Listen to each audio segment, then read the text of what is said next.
The Requires Grading portal of VOCES has a lot of really great features that allow you to manage your grading and make things a little bit easier for you.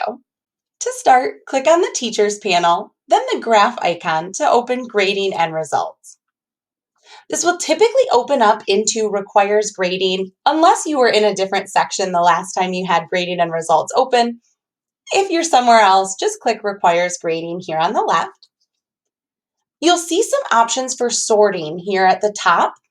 You want to make sure that you click on your preferred sorting method before clicking on a class name.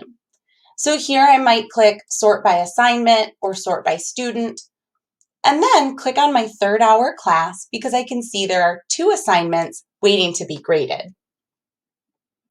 Here I'll click on a specific student's results.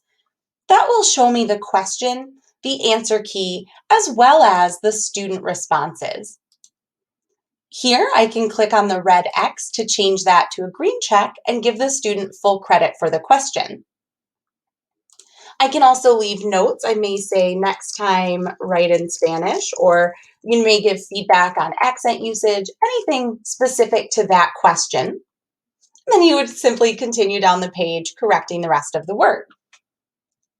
Here under Page Notes, I can leave feedback for the entire activity, and I can do that either by typing out feedback here or by clicking Initialize Audio Recording, which would then allow me to record audio feedback that the students can listen to. This is really helpful for giving feedback on pronunciation or anything else that you may want them to hear rather than read. Here at the bottom, we can reset the student's activity. This will completely clear out the activity and does not archive the responses. So this would be used if you wanted to reset the activity so a student could attempt it maybe a second or third time, but just noting that it will not save their responses. In order to save their responses, you would first want to grade and then save your grading here with this disk icon, and then you can reset and archive the responses from activity results. We do have a video specific to activity results that goes over that in a little bit more detail as well. Once you click Save, that activity will be moved out of Requires Grading and into Activity Results. And you'll see now I just have one activity left to grade. Again, I click on that activity and I can then see the question, the answer key, and the student responses. I can also bulk clear activities.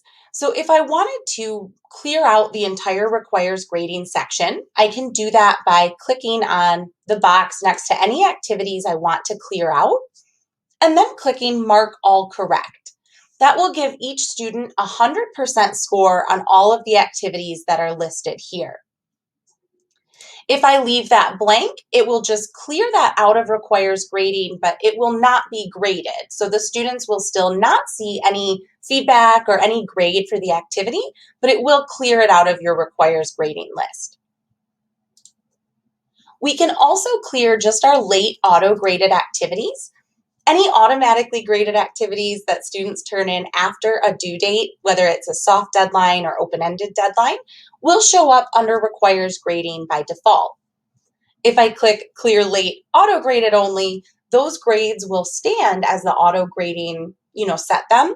So they'll still see their results and any feedback, but it's going to, again, clear it out of your Requires Grading. So these are just some tips for managing your Requires Grading list because those numbers can get pretty high. And I always recommend starting with that Clear Late Auto Graded Only. That will get rid of a lot of stuff that you don't need to grade. And then any activities that you want to give credit for, just for completion, I always recommend clearing those with the Mark All Correct option. That's just going to clean it up and leave you just those activities that you do kind of want to go over with a fine-tooth comb. As always, if you have any questions or any concerns about the Requires Grading portal, please don't hesitate to reach out to us using the question mark icon within your account.